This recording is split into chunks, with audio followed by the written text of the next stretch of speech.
I'm Jacob James, photographer, filmmaker and Panasonic LUMIX Ambassador.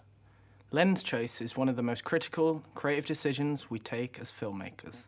In this video, I want to do a quick rundown of the differences between autofocus lenses and manual cine primes on the S1H.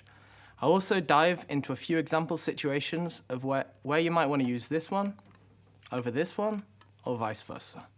Here I have two lenses, the Panasonic LUMIX Pro 50mm and the Schneider Xenon FF 50mm Cine Prime. These lenses are both 50mm, so why would you choose one over the other?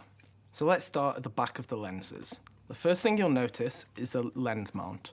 The LUMIX Pro comes with an L mount. This means it can connect to any of the S-series cameras without an adapter, meaning you get full electronic control for both image stabilization, autofocus, and aperture control.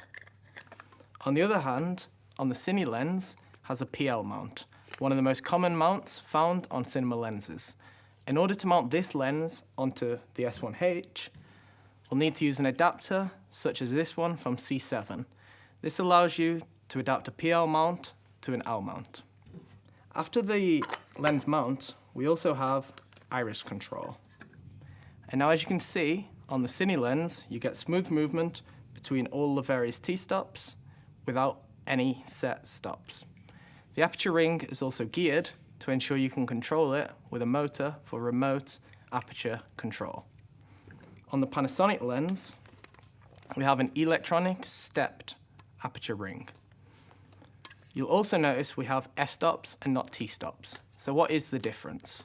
Well, f-stops are theoretical measurements most commonly found on stills lenses, whereas Cine lenses tend to use t-stops, which are the actual measurement of light transmission through the lens. This means that a T2 lens like this will always be T2, no matter the brand. But an f2 lens might not always be the same as an f2 lens from another brand.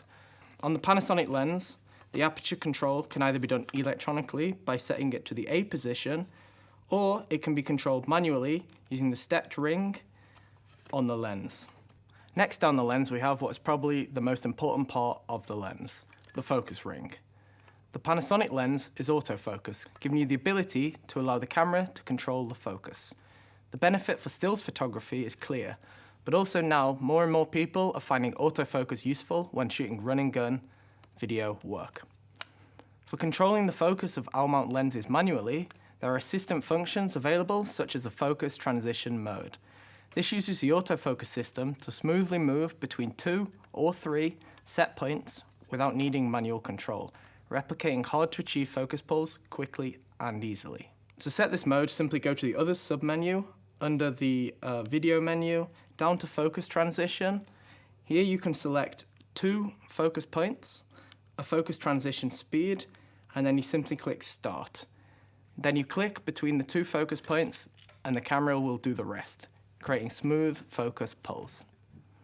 The focus ring on the Panasonic lens also has a manual clutch, allowing manual focus with stops.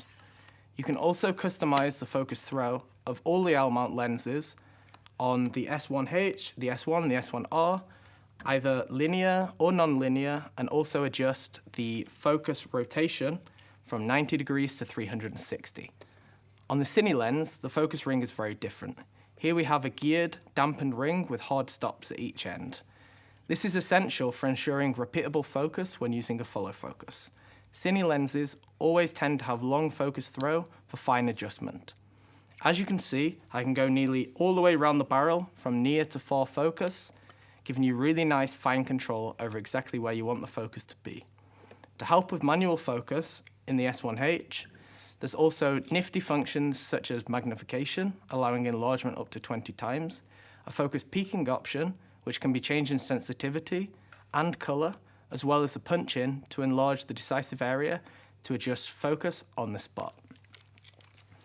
The other thing that Cine lenses tend to have by design is consistent sizes and weights across different focal lengths. They also tend to have consistent front diameters for using matte boxes. This makes swapping lenses out on shoots, even if mounted with a matte box or on a gimbal, much quicker and easier. Stills lenses aren't designed with these same requirements in mind, so they're often made much smaller and lighter. Cinema lenses, by design, are also made to have much less focus breathing. Focus breathing is a change in the actual focal length of the lens while focusing. Many stills lenses perform poorly when it comes to focus breathing, but the latest owl-mount lenses from LUMIX have been designed to ensure minimal focus breathing, making them ideal for hybrid shooters shooting both stills and video. So when would I choose one over the other? AF-style lenses are perfect for video work where you're solo shooting or needing to travel a long way over rough terrain or with a light kit. The AF can make accurate focus pulls much simpler, and the lighter weight and smaller size makes using these lenses while traveling or on a smaller camera setup a huge benefit. Cinema lenses, on the other hand, are designed for all-out use on set.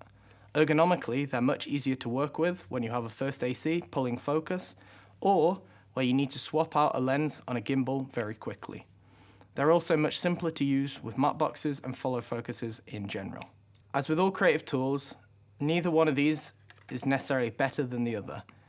They're suited to different jobs, and as a creative, you should always select the right tool for the job at hand. But these are the lens options for the new LUMIX S1H. Panasonic.